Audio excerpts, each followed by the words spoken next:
മറ്റൊന്ന്, ഈ ഷൗക്കത്തിന്റെ മരണത്തിൽ ഗതാഗത സെക്രട്ടറി നാളെ സർക്കാരിന് റിപ്പോർട്ട് സമർപ്പിക്കും. ഇതിന്റെ അടിസ്ഥാനത്തിലാകും സർക്കാർ നടപടിയെടുക്കുക. MVD ഉദ്യോഗസ്ഥർ വാഹനത്തിന് ഫിറ്റ്നസ് സർട്ടിഫിക്കറ്റ് നൽകാതെ പീഡിപ്പിച്ചു എന്നാരോപിച്ചാണ് ഷൗക്കത്ത് ജീവനൊടുക്കിയത്. എന്നാൽ വാഹനത്തിലെ അനധികൃത രൂപമാറ്റം കാരണമാണ് ഫിറ്റ്നസ് നിരസിച്ചത് എന്നാണ് ഗതാഗത കമ്മീഷണറുടെ വാദം. മാറ്റങ്ങൾ നീക്കാൻ നിർദ്ദേശിച്ചിട്ടും വാഹനം പിന്നീട് പരിശോധനയ്ക്ക് എത്തിച്ചില്ല എന്നും മന്ത്രിക്ക് നൽകിയ റിപ്പോർട്ടിലുണ്ട്. MVDയുടെ അന്വേഷണത്തിന് പുറമെ കേസിൽ പോലീസും അന്വേഷണം ഊർജിതമാക്കിയിട്ടുണ്ട്. റോഷിപാൽ നമുക്കൊപ്പം ഉണ്ട്.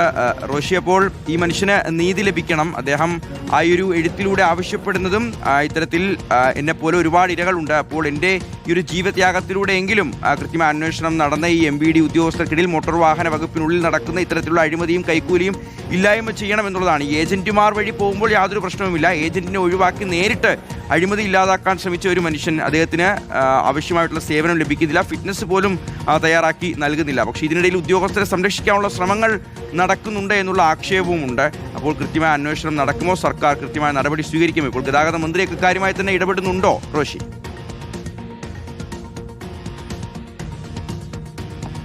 റോഷ്നി, ഷിഹാസ്, ഈ സംഭവത്തിൽ വിശദമായ അന്വേഷണത്തിന് തന്നെയാണ് അത് സംബന്ധിച്ച് ഇന്നലെ ഗതാഗത മന്ത്രി നിർദ്ദേശം നൽകിയത്. ഇന്ന് ഗതാഗത സെക്രട്ടറി TV അനുപമ റിപ്പോർട്ട് മന്ത്രി കൈമാറും. ആ റിപ്പോർട്ട് അടിസ്ഥാനമാക്കിയാകും നടപടി ഉണ്ടാവുക.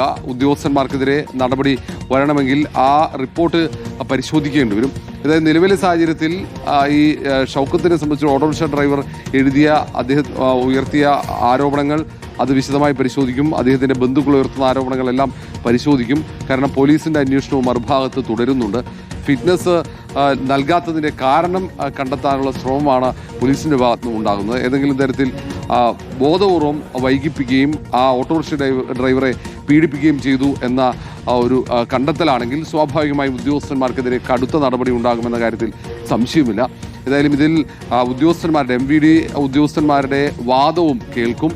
കാരണം അതിൽ ഗതാഗത കമ്മീഷണറുടെ വാദം ഇതിൽ കൂടുതൽ ഓൾട്ടറേഷൻ ഉണ്ടായിരുന്നു. അതുകൊണ്ട് തന്നെ അത് നീക്കം ചെയ്തതിന് ശേഷം വാഹനം കൊണ്ടുവരാൻ പറഞ്ഞു. പക്ഷേ വാഹനം കൊണ്ടുവന്നില്ല എന്ന വാദം ഉദ്യോഗസ്ഥന്മാരും ഉയർത്തുന്നുണ്ട്. അതുകൊണ്ടാണ് അത് സംബന്ധിച്ച വിശദമായ ഒരു അന്വേഷണ റിപ്പോർട്ടിന് കാത്തിരിക്കുന്നത്. ഏതായാലും ഇന്ന് ഗതാഗത സെക്രട്ടറി TV അനുപമ നൽകുന്ന റിപ്പോർട്ട് അടിസ്ഥാനമാക്കി ഉദ്യോഗസ്ഥന്മാർക്കെതിരെ നടപടിക്ക് സാധ്യതയുണ്ട്. ശരി റോഷി.